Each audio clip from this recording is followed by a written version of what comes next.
Hello everyone, welcome back to another video of Toy Box Tutorials. And I'm here with Mickey Mouse today, and I'm going to show you how to use the trigger area and the dynamic trigger. So these are some pretty tough toys to use. And since we moved on to large connection toys a few Toy Box Tutorials episodes ago, that is going to be our topic for today. So you need to go into the editor. You need to go to Creativa Toys. And if you purchased it from the toy store, then the first thing you should see is the trigger area right here next to the racing gate and the trigger button.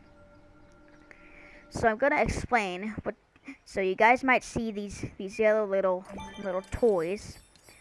So I'm going to show you what this does. It looks like a locator or a path creator. It looks like a locator. Path creator doesn't have these little Path creator doesn't look like a locator, but I'm gonna show you what these are. So this is the size of the trigger area. So this is if you wanted to, like, how thin you want it to be, how skinny you want it to be, how large you want it to be, how tall you want it to be, and how small you want it to be. And yes, it can go under the map, but I'm gonna leave it set to default. And basically what this toy does, so you can do a large connection with this. So a new large connection when entered.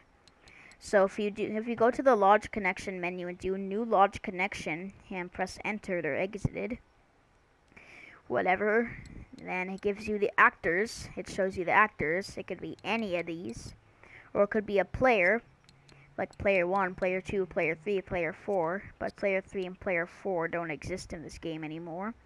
And AI, like an enemy, if an enemy walks through this, then something will happen. And then a team, like an enemy or whatever, is on your team.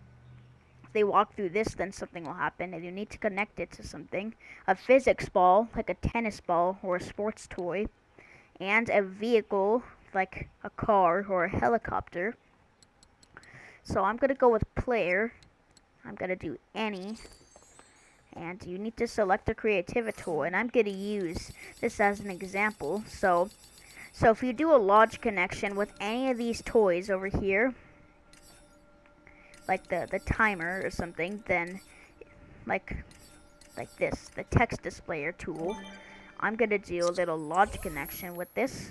New large connection when entered by any of these, then it will activate the text displayer tool. So I'm gonna, let's see, greetings. What should I do? I'll do that, and I'm gonna go into this toy's properties, and I want it to be the banner. So basically what that means, if you connect it to one of these toys and walk inside of the trigger area, then it will activate whatever large connection you did with the toys that you used. Does that make sense? So I'm going to walk through this. And my what's up text should show up. This is kind of like the text creator tool. Kind of looks like it though. So if I walk through this, there we go. It will say what's up. And that's basically how you use the trigger area. And now I'm going to show you how to use the dynamic trigger, which is a pretty hard toy to use. It's near the logic gate and the distance checker. I showed you how to use the logic gate in the last Toy Box Tutorials video. So this toy might be the hardest Creativa toy you could ever use in Infinity. So I'm gonna spawn this in, and you have to if you wanna do this for the tutorial. And basically, what this toy does. So let's go into its large connection menu before I explain what it does. So here you can do three connections. So you can do a new large connection, a new actor connection, a new locator connection, and you can go to its properties. So basically a target. So you can target something like this toy. So it's targeting the toy that That's right here. It's targeting the dynamic trigger. It can target player 1, player 2, player 3, or player 4. Or it could target a connected actor or a locator. And, oh, no, not new locator connection. And basically, what trigger distance means, if you do a large connection with the dynamic trigger, the distance will be around the toy you used a large connection or actor or locator connection with. So I'm going to use a locator. I'm going to use the locator toy for this. Somewhere around here. So the locator toy is another pretty hard toy to use. So I'm going to spawn that there, and I'm going to go over here. And you need to do a new locator connection if you spawn in a locator. And you need to connect it to the locator.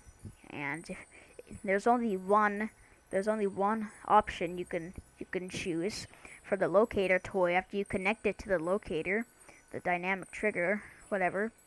And it's the location. So if you connect it, this will be like a connection to it, the locator. And when you connect it to the locator, you're not done just yet. You need to make the target be the locator. So the target needs to be the locator if you connect it to the locator toy. And basically what 10 means, so this is like the distance around it. You need to kind of like do some measurement. So let's see, what could we use? So let's go to its properties. Now let's do a new logic connection. I don't even think we can do that. New locator connection. Okay, we gotta do a logic connection from this. New logic connection, when entered by any selector creativity toy. I'm not so sure if this will work. New logic connection, send message when on. Hold on. New logic connection when entered by any, then it will activate this toy on. So I'm trying to find a start location for this. Properties, let's see, door destination tag 1. I'm not sure what that means. I think that's when you spawn in. But I'm trying to do a logic connection where that's where you spawn. I'm trying to make it say if you walk in here, you will spawn right here, because you can do those connections. But let's use a target toy for this. We can't use really any other toy. Let's use a target. So new launch connection, when hit, it will activate this. I'm trying to make it say that. This is pretty hard to do. But basically I can't do this. I can't really do this, but I'll use a challenge maker instead. So I'm gonna I'll try and do this. New launch connection when hit. Alright. New launch connection when the game starts. You need to hit this toy. So new launch connection when hit, this will end the game. Complete the game. So there we go. But what could we use this for? Hold on. New logic connection when entered by any. Okay, that can't work. But let's try this now. I'm trying to make, hold on. New locator connection. I'm trying to connect it to this toy. I'm trying to, hold on. I think I know what to do. New locator connection. Right here. All player 1 or blue team start location. So basically when I start this challenge, that's where I'll spawn. And I need to hit the target to end the challenge, basically. And I'm gonna... So it spawned me there. So if I hit that, the game should end. I don't know why it's not. Oh, there we go. So that's how you use the dynamic trigger and the trigger area. I just wanted to use a little example of it, and I will use this little toy box for more tutorial videos. So that's basically it. That's basically how you use the toy. So that's how you use the toys. So anyways, I hope you guys enjoyed. Leave a like on this video if it was helpful. So in the next toy box tutorials video, whatever, I'll see you in that video. So I'll see you next time.